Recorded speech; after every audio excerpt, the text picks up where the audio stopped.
By 1953 in Hungary, things had sort of reached a point where Hungarian people were very upset and concerned about the repression.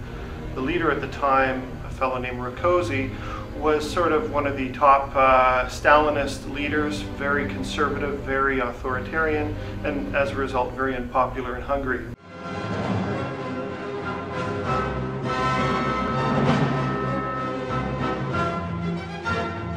Along with Rákosi coming back in '55, we see this repression coming again, but this time the Hungarian people were not willing to put up with this.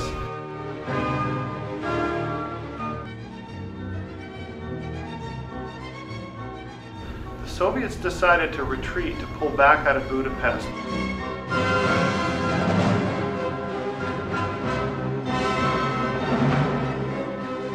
Encourage free debate, free discussion, to take away government control of the press, and of course the most concerning issue to the Soviets was to withdraw from the Warsaw Pact. This was November 1st he made this proclamation. By November the 4th of '56, the Soviet tanks rolled in. Khrushchev was not going to put up with certainly withdrawing from the Warsaw Pact. The Russians started sending in tanks. The first wave came in. I was up on the second floor in the building with my gun. It was about 4 trucks, maybe 5 trucks. And of course they opened fire and we opened fire. You leaned into the window, you emptied your gun, and I jumped back and I reloaded. And of course they're jumping off the trucks, they're getting hit.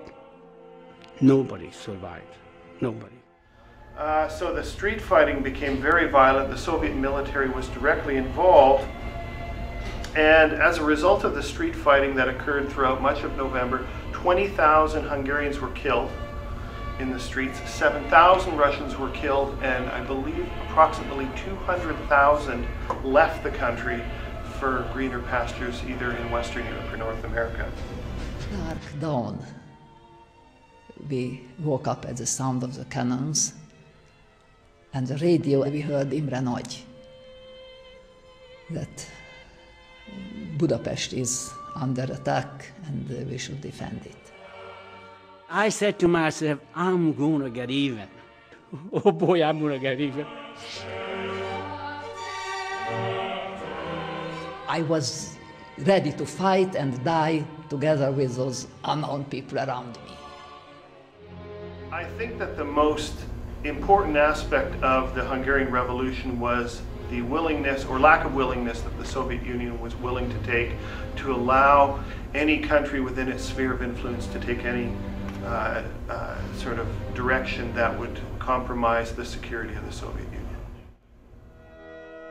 I don't know whether the events of '89 could have happened if it hadn't been for '56.